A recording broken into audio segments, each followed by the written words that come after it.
ሐሰተኛ መረጃ ምንድነው የሚለውን ደግሞ ስናይ መረጃውን የሚያሰራጨው ሰው ካለበት አጠቃላይ ሁኔታ አንፃር የመረጃው እውነተኝነትን ለማጣራት ሰው በነፃነት ሀሳቡን የመግለጽ መብቱን ሲጠቀም ሁከትን የሚቀሰቅስ ብሔርን ከብሔር የሚያጋጭ ሃይማኖትን፣ ዘርን፣ ጾታን ወይም አካል ጉዳተኝነትን መሰረት በማድረግ ግለሰብ ላይ ወይም የተለየ ቡድን ላይ ጥላቻ ወይም መድሎ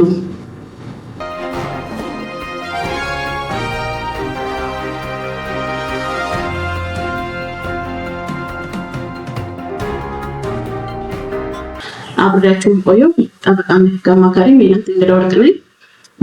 በዛሬው እርሳችን መወያየት ሰርጌ የመረጥኩት የጥላቻ ንግግርና የሐሰተኛ መረጃ ስርጭት ክልከላ በኢትዮጵያ ምን እንደሚመስል ሰፋ አድርገን እንወያያለን።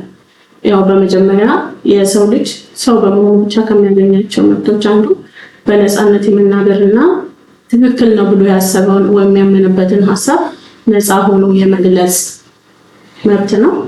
ይህ መብት ሀገራችን ባጸደቀቻቸው ዓለም አቀፋዊ የሰብአዊ መብት ስምምነቶች ወይም ሰነዶች የህግ ጥበቃ የተደረገለት እንዲሁም በሀገራችን ደግሞ በህገ መንግስታችን አንቀጽ 29 ላይ በተመሳሳይ መልኩ ጥበቃ የተደረገለት መብት ነው።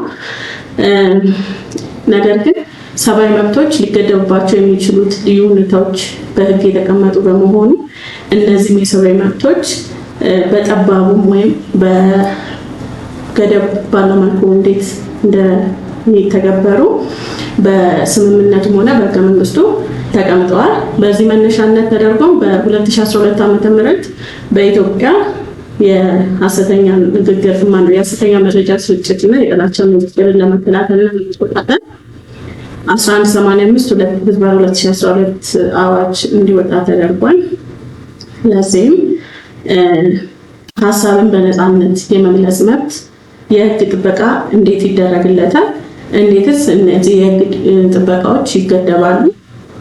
እንዲሁም በአሁኑ ሰዓት በስፋት እየተስተዋለ የሚገኘውን የማህበራዊ ሚዲያ አጠቃቀማችንን በተመለከተ ምን አይነት ነገሮች ወይም ምን አይነት ርዕሶች ከዚህ ከጥላቻ ንግግርና ከሐሰተኛ መረጃ ስርጭት ጋር ተያይዞ ሊነሱ ይችላሉ የሚለውን እናያለን። የጥላቻ ንግግርና ሐሰተኛ መረጃ ስርጭት ምንድን ነው የሚለውን ስናይ በአዋጁ አንቀጽ 2 ላይ ትርጉማቸው በሰፊው ተብራርቶ ይገኛል። እንዲሁም በጾታ ወይም በአካል ጉዳተኝነት ላይ አነጣጥረው የሚሰጡ ሆነ ተብሎ ጥላቻ፣ መድሎን ወይም ጥቃትን ለማሰራጨት የሚተላለፉ መልእክቶች ናቸው። ሐሰተኛ መረጃ ምንድነው የሚለውን ደግሞ ስናይ መረጃው ሐሰት የሆነና የመረጃውን ሐሰተኝነት በሚያውቅ ወይም ደግሞ መረጃውን የሚያሰራጨው ሰው ካለበት አጠቃላይ ሁኔታ አንፃር የመረጃው እውነተኝነትን ለማጣራት በቂ ወይም ተገቢውን ጥረት ሳያደርግ ሁከት ወይም ግጭት ለማስነሳት ወይም ጥቃት እንዲደርስ ለማድረግ የሚሰጥ ወይም የሚሰራጭ ማስረጃ መረጃ ነው። ስለዚህ የሁለቱን ትርጉም ካየን ቀጥሎ ደግሞ ሐሳብን በነፃነት የመግለጽ መብት የህግ ጥበቃው እንዴት ሊገደብ ይችላል ወይም ደግሞ እንዴት ሙሉ ለሙሉ በህግ መብት ሆኖ ሊሰጥ አይችልም የሚለውን ስናይ ዝርዝሩን ስናይ አንደኛው ሐሳብን በነፃነት የመግለጽ መብት ከሰብአዊ መብቶች መካከል አንዱና ዋነኛው ቢሆንም በ1966 ዓ.ም የወጣው ዓለም አቀፍ የሲቪል ፖለቲካ መብቶች ኮንቬንሽን ወይም በእንግሊዝኛው ICCPR ብለን የምንጠራው ማለት ነው በአንቀጽ 19 የሰብአዊ መብት አርጎ ሐሳብን በነፃነት የመግለጽ መብት አንዱን የሰብአዊ መብት አርጎ ዘርዝሮታል። ነገር ግን ይህ የሰብአዊ መብት ስምምነት በዛው በተመሳሳይ አንቀጽ ንዑስ 3 ላይ እንዴት ሊገደብ እንደሚችል አስቀምጧል። ይህ ማለት ያው ከላይ እንዳነሳሁት እንደዛ አይነት ይዘቶች ያሉት ማለትም የሆነ ቡድን ለመጉዳት ያነጣጠረ ከሆነ እንዴት ሊገደብ እንደሚችል አስቀምጦታል። ይህ ማለት ነው መቼ ይገደባል የሚለውን ስናይ ሐሳብን በነፃነት የመግለጽ መብት ሊገደብ የሚችለው በህግና ይህን መብት ለመገደብ አስፈላጊ ሆኖ ሲገኝ ብቻ ነው። ይህ መብት ከሚገደብበት ምክንያቶች መካከል ዘርዘር አድርገን ስናይ የመጀመሪያው የማህበረሰቡ ሞራል ወይም ፐብሊክ ሞራልስ ብለን የምንጠራው ለመጠበቅ ሁለተኛ የማህበረሰቡን ሰላምና ደህንነት ለመጠበቅ እንዲሁም እንደሆነ ተገልጿል። በኢትዮጵያ ከስምምነቱ አባል ሀገር እንደሆነ ከስምምነቱ ተነስታ በህገ መንግስቱ አንቀጽ 9 ላይ እንደተቀመጠው ሀሳብን መግለጽ ወይም ሀሳብ በነፃነት የመግለጽ መብት በማንኛውም መንገድና ስልት ማከናወን የሚችል ሲሆን ይህ የወጣቶች ደህንነት፣ የሰውን ክብር እና መልካም ስም ለመጠበቅ ሲባል እንደሚገደብ በግልጽ ተቀምጧል። የጥላቻ ንግግርና የሐሰተኛ መረጃ ስርጭትን ለመከላከል የወጣው ህግ ዓላማው ምንድን ነው የሚለውን ስናይ በዋነኝነት ሆነ ተብለው የሚሰራጩ የጥላቻና ሐሰተኛ ንግግሮችን በህግ መከላከልና መቆጣጠር አስፈላጊ ሆኖ በመገኘቱ እና የጥላቻ ንግግርና የሐሰተኛ መረጃ ስርጭት ለማህበራዊ ስምረት፣ ለፖለቲካ መረጋጋት፣ ለሀገራዊ አንድነት፣ ለሰብአዊ ክብር፣ ለብዝሃነት እኩልነት ጠንቅ ወይም አደጋ በመሆኑ በእነዚህ 3 ዓላማዎች ምክንያት አዋጁ ሊወጣ ችሏል። የመጀመሪያው ዓላማውን አብራርተን ስናይ ወይም እንዲገባን ለማድረግ ለተመልካች የመጀመሪያው ምንድነው? ሰዎች ሀሳብን በነፃነት የመግለጽ መብታቸውን ሲጠቀሙ እንደ ሰው በነፃነት ሀሳቡን የመግለጽ መብቱን ሲጠቀም ሁከትን የሚቀሰቅስ፣ ብሔርን ከብሔር የሚያጋጭ፣ ሃይማኖትን፣ ዘርን፣ ጾታን ወይም አካል ጉዳተኝነትን መሰረት በማድረግ ግለሰብ ላይ ወይም የተለየ ቡድን ላይ ጥላቻ ወይም ያድሉ ለማስፋፋት ከሚደረግ ንግግር እንዲቆጠቡ ለማድረግ ነው ግለሰቦች። ሁለተኛው በዜጎች መካከል መቻቻልን፣ የዜጎችን ውይይትና ምክርን፣ መከባበርን፣ መግባባትን ለማበረታታት እና ዲሞክራሲያዊ ስርዓትን በሀገሪቱ ለማጎልበት እንዲሁም የመጨረሻው ደግሞ የጥላቻ ንግግርና የሐሰተኛ መረጃዎችን ስርጭት በጣም እየተበራከቱ ስለመጡ ከጊዜ ወደ ጊዜ ስርጭታቸውን ለመቆጣጠርና ለመግታት በሚል የወጣ ህግ ነው ማለት ነው። ስለዚህ በአጠቃላይ ከላይ ለማየት እንደሞከርነው ሐሰተኛ ንግግርና የጥላቻ ንግግርና ሐሰተኛ መረጃ ማሰራጨት አንዱ ክልከላ የተደረገበት የሰብአዊ መብት ነው። የሰብአዊ መብትን ስንጠቀም ወይም ደግሞ ስንተገብር እንደ ገደብ የተቀመጠብን መብት ነው ማለት ነው።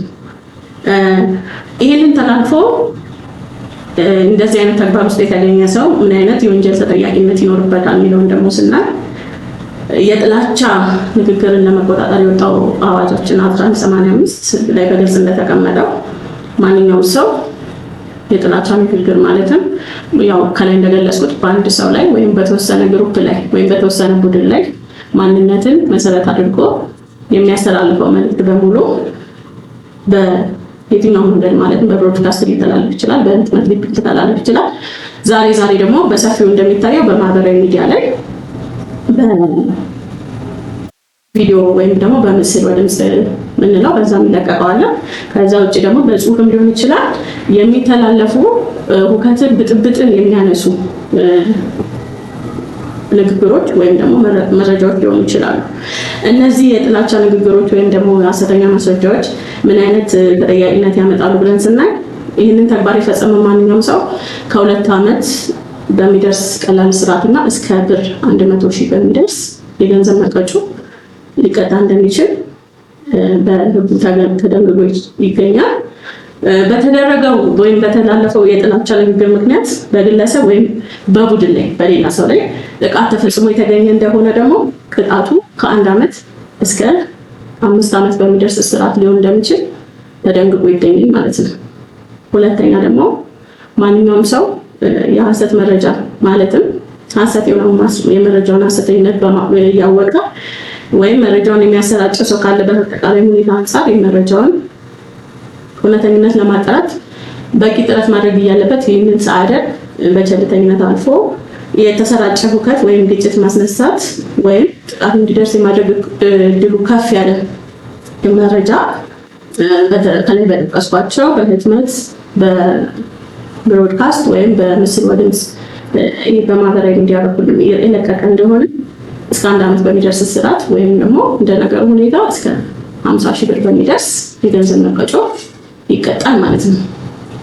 በዚህ በተለቀቀው ሐሰተኛ ማስረጃ ምክንያት ወይም መረጃ ምክንያት ሰዎች ግጭት ውስጥ የገቡ ቢሆን ወይም ደግሞ የተጎዳ አካል በግለሰብ ደረጃ ቢሆን በቡድን ደረጃ ካለ ይሄ ከ2 እስከ 5 ዓመት በሚደርስ እስራት እንደሚያስቀጣ በአዋጁ ላይ በግልጽ ተደንግጎ ይገኛል ማለት ነው።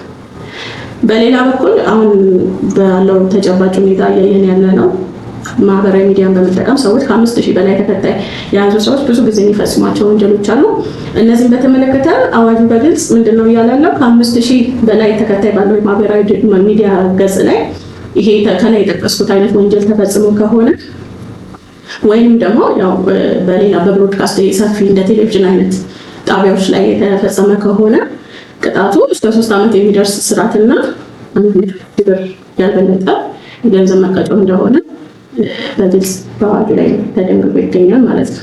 ነገር ግን በዚህ በተላለፈው መረጃ ምክንያት በግለሰብ ወይም በቡድን ላይ ጥቃት ያልተፈጸመና ያልተሞከረ ከሆነ ወይም ደግሞ ሁከትና ግጭት ያልተከሰተ እንደሆነ ፍርድ ቤቱ ደግሞ በራሱ ስልጣን ተገቢ ነው ብሎ የሚሆን ወይም ይህን አይነት መሰል ድርጊት የሚፈጽሙ ሰዎችን ያስተምራል ብሎ ያሰበውን ቅጣት ከዚህ ዝቅ ብሎ ሊወስን ይችላል ማለት ነው።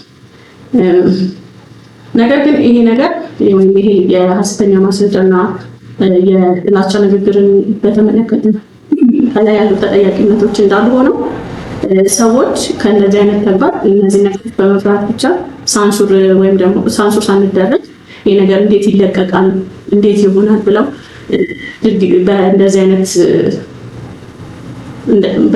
አይነት ተግባራት ላይ ለመገኘት ራሳቸውን እንዳይገድቡ በወንጀል የማያስጠይቁ ሁኔታዎች ደግሞ ስላሉ ስለነሱ አብረን ሰፋ አድርገን እንወያያለን። በወንጀል የማያስጠይቁ ሁኔታዎች ደግሞ ምንድን ናቸው ብለን ስናይ በዚህ አዋጅ አንቀጽ 6 ላይ እንደተመለከተው አንድ ንግግር እንደ ጥላቻ ንግግር ወይም እንደ ሐሰተኛ ማስረጃ ተቆጥሮ የማይወሰደው ወይም ደግሞ የወንጀል ተጠያቂነት የሚያስከትለው ንግግሩ የትምህርታዊ ወይም ሳይንሳዊ ምርምር አካል ከሆነ ይሄ እንደ የጥላቻ ንግግር ወይም እንደ ሐሰተኛ ማስረጃ ሊወሰድ አይችልም።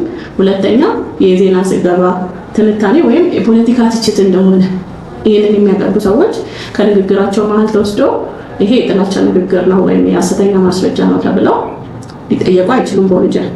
ሌላው ደግሞ ንግግሩ ወይም መረጃው የኪነ ጥበብ የትወና ወይም ደግሞ የስነ ጥበብ ውጤት ከሆነ አንድ ሰው በእነዚህ መልኩ የሚያቀርባቸው ንግግሮችም ይሆኑ ማስረጃዎችም ይሆኑ ስዕሎችም ሊሆኑ ይችላሉ።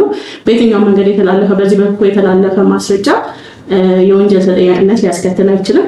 የመጨረሻው ደግሞ በሃይማኖታዊ አስተምሮ ውስጥ በተለያዩ እምነት ተቋማት የሚሰጠው ሃይማኖታዊ አስተምሮ ውስጥ ያሉ ንግግሮች ወይም ደግሞ በቤተ እምነቱ የሚደረጉ ተግባራት እንደ ሐሰተኛ ማስረጃ ወይም ደግሞ እንደ ጥላቻ ንግግር ተወስደው የወንጀል ተጠያቂነት ሊያመጡ አይችሉም ማለት ነው።